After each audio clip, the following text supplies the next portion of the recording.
Hello friends and welcome back for another episode of Indie Impressions. My name is Nick and today we're going to be checking out The Sparkle 2 Evo by developer and publisher Forever Entertainment SA. Now this is a game that I've seen a couple people have asked me to cover.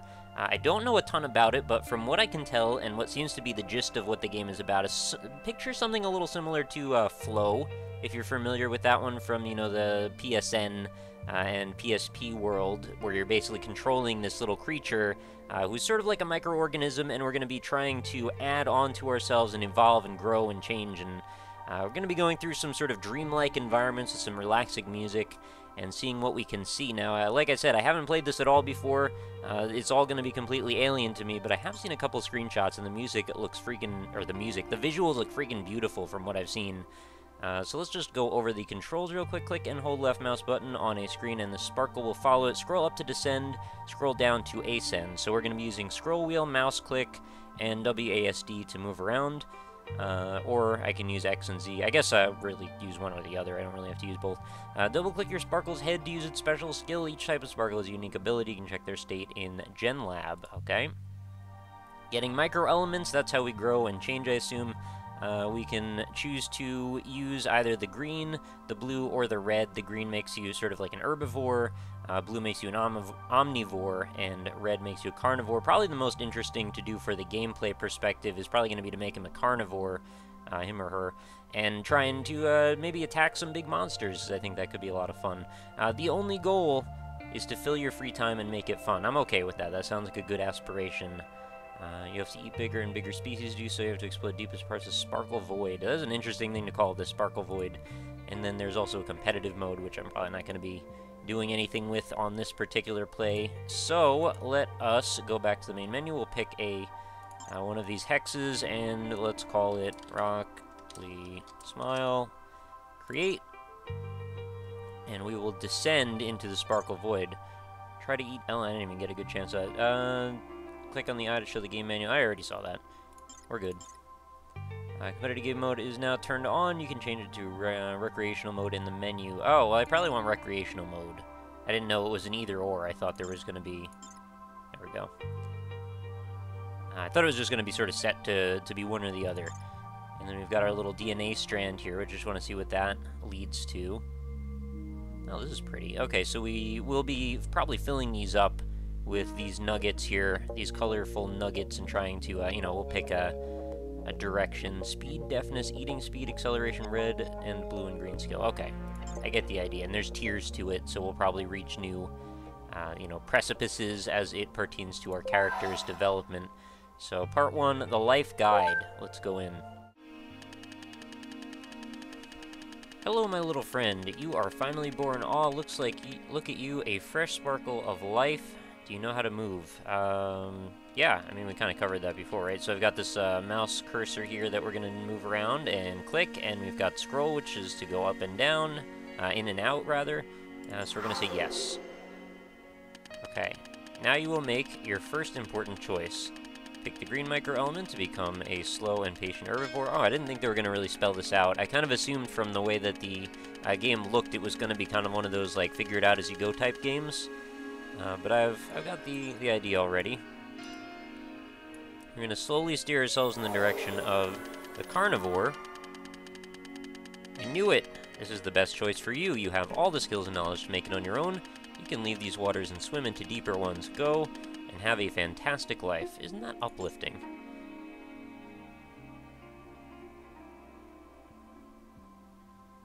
Alright, so that was stage 1. All we did was pick what kind of creature we wanted to become. You are what you eat.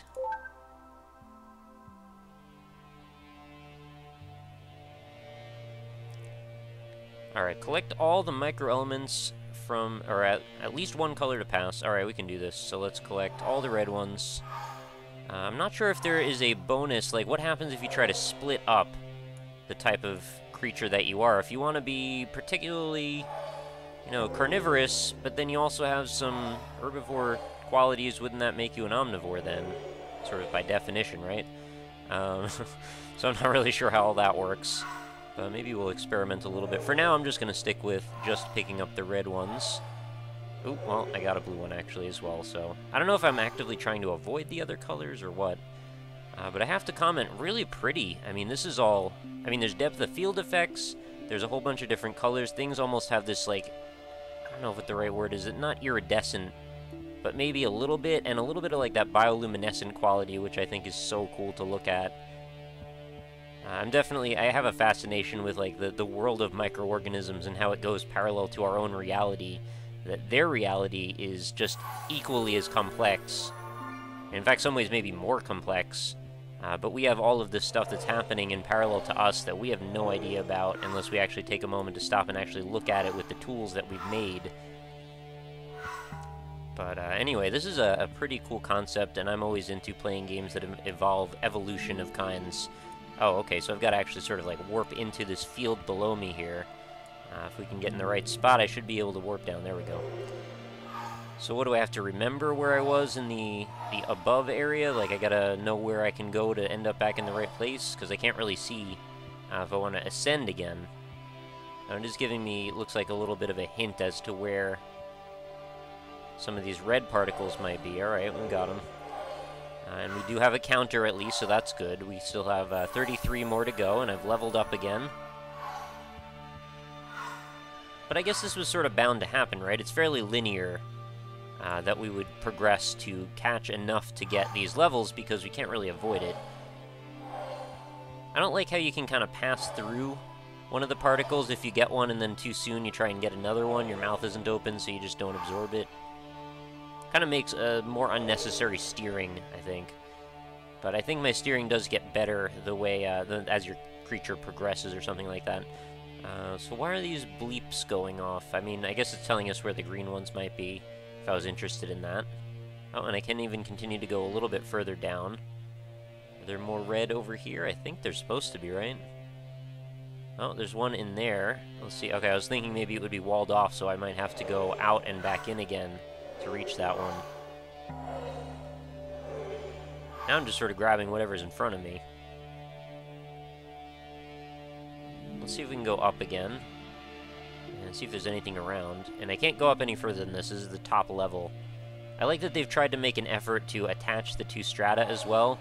How we can actually see, if you look at the edges of this structure here, it's actually linked to the ones that are below. So it actually does give you a little bit of a better illusion of depth. Whereas I think like Flow, it didn't really try as much to do that, if I remember correctly. It was mostly just sort of everything existed and was blurry in the background. So this way it feels a little bit more coherent, a little bit more together, all in all. What else do we have? There's got to be more of these red particles, right? Oh, I can just swim right through that one. Evidently it was lifted just enough. Very soothing soundtrack as well, something that I pretty much was expecting. Given the look of this game, it sort of feels like one of those games that's just it's gonna have a soundtrack that goes right along with the visuals. And I'm not disappointed. Oh, what is this? Has reached like a cell wall or something? I don't know if that's what the world that we're living inside of here is supposed to be. Maybe this is just a water droplet even. Hard to say. I mean, organisms is small. Could be anywhere. We could be on top of a creature's eyeball. We might find out something like that. It'd be a little bit horrific, actually, if that came out by surprise. So we've still got plenty more to find here. 16 more, in fact, of the red type. Not seeing any more bleeps pushing me in any particular direction. Maybe I should just swim down one. Okay, there is actually a wall on all sides. Which is almost a good thing, if only because it helps me not just wander off forever in one direction. I guess we'll go down then. Controls are fairly intuitive as well. I mean, it's nothing to write home about. You can swim in circles, you can go up and down. Seems fine. Like I said, it probably gets better as you go. You develop more rudder-like mechanisms on your creature.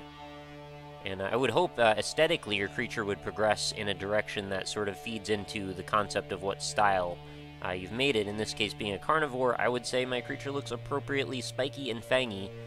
Being an herbivore, you might be a little bit less aggressive looking.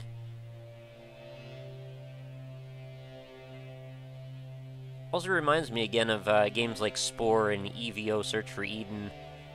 Both games that I enjoyed to a degree. I felt like both of them, though, sort of missed some opportunities in their execution. Spore particularly, I felt like EVO was actually a lot better, or a lot more fundamentally engaging in its concept of, you know, taking a creature and making a bit of a mishmash out of it, however you want it to progress.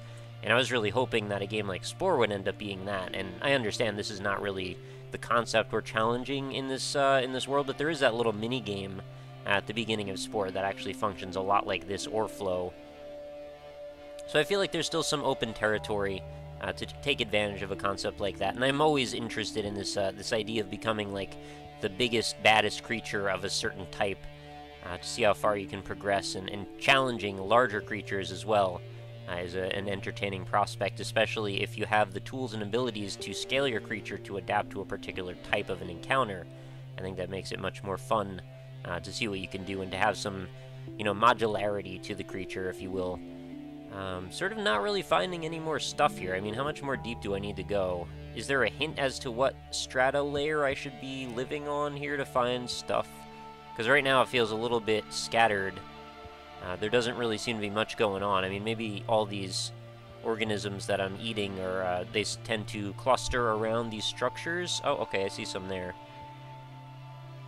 And they definitely remind me a little bit of blood cells, the red ones anyway. Alright, we should be able to grab some here. I don't know if it'll be enough. Well, it might actually be enough. And in a weird way, it sort of makes this game a little bit less linear with the fact that you may have to do a little bit more of a scavenger hunt for a particular type of food source. Whereas if I were to have picked the herbivore in this level, it might have been a bit easier to find what I need to get through. Carnivore, you gotta actually search a bit. Now, I'm one shy of finishing this level. Is that really what we're gonna leave off at? Or did I just zoom past something? I'm gonna hope that it's that. Not that I'm in a hurry or anything. Honestly, this game is pretty relaxing and pretty contemplative in its style, so just hanging out and spending some time in this environment wouldn't be the worst thing at all. Although this the soundtrack right now feels a little bit on the ominous side.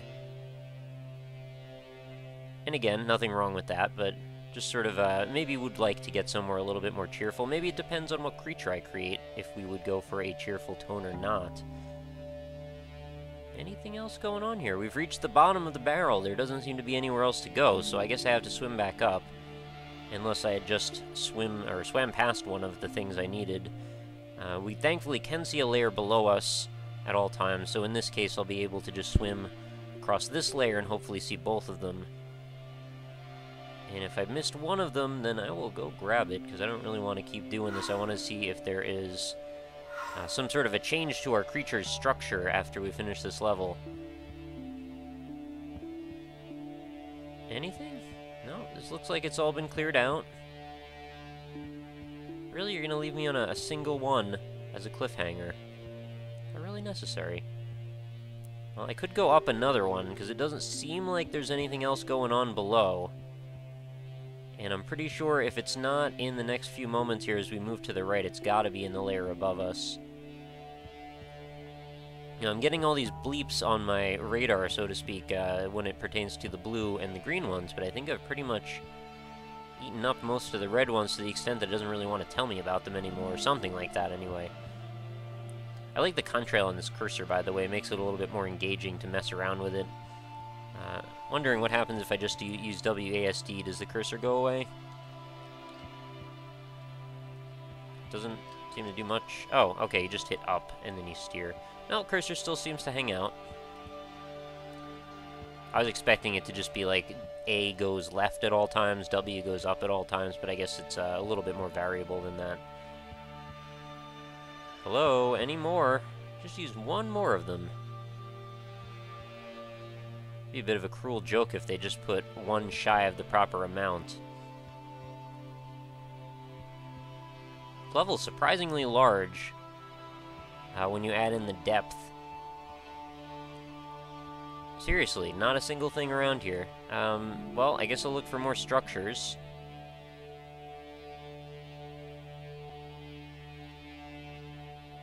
Oh, alright, well we found this one. Oh, right there. And, of course, I'll go in a circle so many times that I won't be able to grab it. Okay, you cleared a level from red micro-elements. You can continue or exit to choose a new level. Alright, so if I wanted to, I could just hang out here even longer. I'm going to choose to exit, and we'll see what happens. Alright, so evidently I want to use the Gen Lab at this point.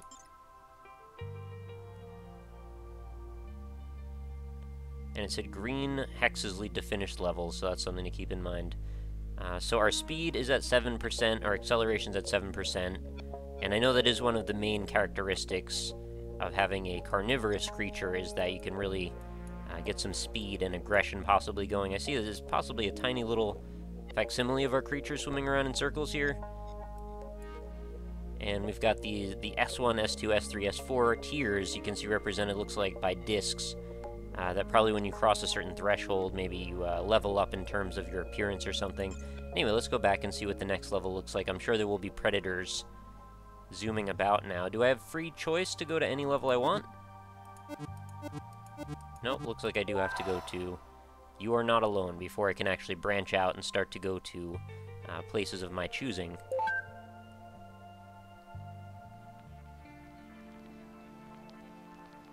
Alright, so same situation, but different background. This one is substantially more bright-colored, a little bit less depressing, perhaps, as well.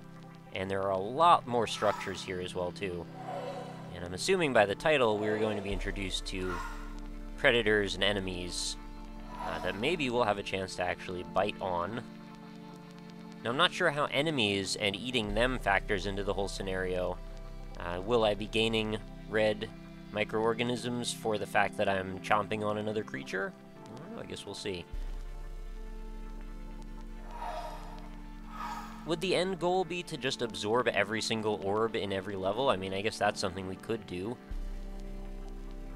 For the completionists out there, it's a little bit like the orbs that you might run into in a game like Crackdown or Saints Row 4. Very similar concept, and both of them basically had you just hunting down these little spheres. That is really pretty in the background, by the way. Definitely can't fault the game for its visuals. They're very entrancing. And when I've seen a couple of the screenshots that featured some of the large... Oh, we got 100 thingamajigs, so we got a second rudder here or something like that. But I've seen some of the big enemies, and my goodness, they are impressive looking. So I was kind of hoping we would reach that point in our play here for this video, but just in case we don't, well, if you head on over to the Steam page for Sparkle 2 Evo, you will see those rather impressive creatures right away. Oh, that one split into a bunch. Alright, is that good or indifferent? Probably indifferent. Made a strange sound as well. Did they actually disappear? I'm just grabbing whatever's here. Oh, that turned into a bunch. I've tried to be fairly selective. I would hope that it would give you some sort of a reward if you can stay pretty strictly to the type that you've chosen from the beginning. I mean, as with, and this is in a very abstract sense, but as within a lot of RPGs and such, if you were to go all in a game that has sort of variable or mixed classes, you know, go all in on the warrior or all in on the thief or the mage, oftentimes you get rewarded with more powerful abilities in that particular one. You know, instead of being the jack-of-all-trades master of none archetype, you specialize, which is hopefully rewarded with something that aids in that development tree, so to speak. I'm not sure if we're dealing with trees in this case, since I think things do branch out sort of laterally based on the good degree of different skills that you saw in that DNA strand.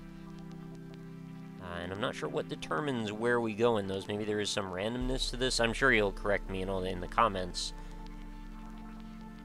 But for now, I haven't even run into any enemies, really. It's just been sort of wandering. So, I mean, it answered the question of, can I go down in depth in an area where there happens to be a structure? Well, honestly, you can't go hit into a structure, but it doesn't actually matter where you go down, because it's actually all encased in one large thing. See, I was thinking that these, whatever these structures are, were actually pervasive to the degree that they followed the entire perimeter of every level. But that is not the case. They're just sort of freely standing about in some places, and the edges of the levels are made up of that, whatever that edge was. I mean, it looked like a lens or something, or you know, the edge of a water droplet, like I mentioned earlier. And it's awfully early in to not be running into a whole lot of stuff. I'm just going to keep diving down here just in case there happens to be an enemy or something of interest that we can run into. anything at all, really. I mean, surprisingly quite lonesome down here. Oh, there's the edge of the level. This level almost feels bigger than the last one, which probably is reasonable. But how long should you really be expected to wander around fairly aimlessly? I don't know. I don't feel like I'm really in the midst of a living ecosystem right now, but I'm sure that's going to change when we get further into things. Oh, okay, well, there's some things. Oh, look at them. What even are they? Oh, okay, I guess they hurt. They seem to have some sort of a poisonous edge to them. It does take a very similar approach to the way Flow does things, doesn't it? Where if you got hurt, a lot of times it would either just eat you, take a chunk off of you, or send you up a level, if I remember correctly. So we're going for a pretty similar premise there. Man, that is really a pretty look to it. I mean, it's got this like radiant light coming off of everything. So many different shader effects that are overlapping on top of each other, and there's so many different like rainbows going on at the same time. It'd be pretty bizarre if this was the kind of stuff that you could see if you look through a microscope. I mean, with these colors and everything on top of it. So when I hit this, do they really all fragment apart and then I only get like a few moments to grab them before they fade away? Or do they just float around a little bit? Because that is the thing that we're missing at this point. These structures that I'm eating, they don't really have any sentience to them. They're just sitting. Alright, well, level up again. What is actually changing when I level up? Do I get longer as well? Oh, I think it disappeared. Oh, that's unfortunate. Now, does that sound... It sounded like a kind of an off-tune sound. Is that because I picked up a thing that is not consistent with my trait as this creature, or... Oh, what's that down there? Let's take a look. Alright, well, it looks like a jellyfish, so I probably won't want to mess with this too much. But, okay, evidently I can just eat it. So, such are the benefits of being a carnivore. So now we've got life forms that we can actually grab that are moving around. Whoa, okay, that one looks bigger and a little scarier. So I guess I do need to actually keep in mind there's a little bit of that Katamari Damacy element going on. Alright, so we are actually eating the spheres off of this jellyfish, and I think when I get to the last one that... Whoa, go back down. When I get to the last one, that should hopefully make the whole thing vulnerable, and then I should be able to eat the head. It should be, yeah, it was a fairly docile creature, being that it was an herbivore. It was colored green. These are also colored green, but I think they might be a little too big for me to attack. And we still have quite a ways to go on this level, so I guess each little hex area in this world map turns out to be sort of like the entire game of Flow, which is kind of an interesting concept. And then as we get further into things, the scaling just gets bigger and bigger. Because it said we were going to have to consult our little DNA menu to see what would be the best thing to be eating next. So I trust that that would have something to do with maybe the region or the sub-region of the world map that we choose to visit. Very, very pretty game. I can't say, you know, it's the most aggressive game in a lot of ways. At least at the beginning, it's got a bit of a slow start to it, so you have to be prepared. If you're going to pick this one up, to have a little bit of time where you're just relaxing and not really in too much danger, really. You're just sort of just trolling the waters, see what you can find. We have reached the bottom of this multi-tiered world, by the way. If you were wondering, I can't go any deeper than this. And as such, we can't really see any structures that are jutting off into the background, which I guess is okay. It kind of helps you visualize that we are on the final strata or the final tier of this. But I am a little dismayed with the infrequency that we're running into these red spheres. There just don't seem to be hardly any of them around. So I guess it's going to require a bit more time looking for stuff, and there are plenty of these little orbs. Oh, what are these? Alright, we can eat these. I guess that's an easy level up. Looks like a freaking spaceship. What are you doing down here? Oh, look at that. It's actually changed the way the front of my head looks. I don't have this, the pincers anymore. I have more like... I don't even know what you call that. I mean, they're straight pincers, and it looks a little bit more like a spaceship or a car or something. Now, was that because I leveled up at the moment I ate the thing? I'm not sure. But I kind of like that there's some vague tendencies to the game. It leaves a little bit to the imagination, and a little bit more is organic which I think is kind of an important factor for a game like this. How did I not run into these before? Did I really just go by them? Well, the odds of me getting enough of these... Oh, wait, they're not even... When I picked up the little ones, they don't actually contribute. Oh, wow. I have pretty scary mouth features now at this point. Some sort of feelers on the side there. So yeah, I'm not actually getting credit for the little ones anymore. I guess they don't nourish me enough anymore. They were probably only splitting in case I was of a level where I was only able to absorb them if they were smaller. Something like that. So that way it covers both ends. But yeah, it's going to require quite a bit more time looking around. So I guess we will wrap things up at this point with the Sparkle 2 Evo. Pretty cool game. Probably not for everybody. But if you're in for something a little bit more introspective that you can take some time... Oh, can I eat these now? Let's get a good angle on one. Oh, I can. Neat. Alright, so you can see I've progressed Katamari style. I am now able to absorb larger life forms, and I've gotten quite a few achievements from this as well. But yeah, it's a very pretty game. It's definitely nice to look at, nice to listen to. Very slow, though, very contemplative, so you just gotta be prepared for that, and I'm very psyched to see where this goes as the creatures start to get a little bit bigger and more imposing, because I love the creature designs for this. They are so nice, and I mean, they're not all that far removed from things of reality, right? So, it's cool to be able to conceptualize and make a game out of what you could potentially see through, like, a freaking microscope. I think that's such a nice idea. Oh my goodness, I've evolved into... something from, like, I don't know, this looks like one of the snakes from Geometry Wars at this point. I don't know why my mouth needs to change to be such a different structure, but I guess it's just based on that I ate that thing. So I'll continue going after creatures. You guys should check this out if you're interested in it. Like I said, probably not for everybody, but for those of us out there who do get into this concept, you know, it does fill a pretty niche little market, and I'm glad it exists.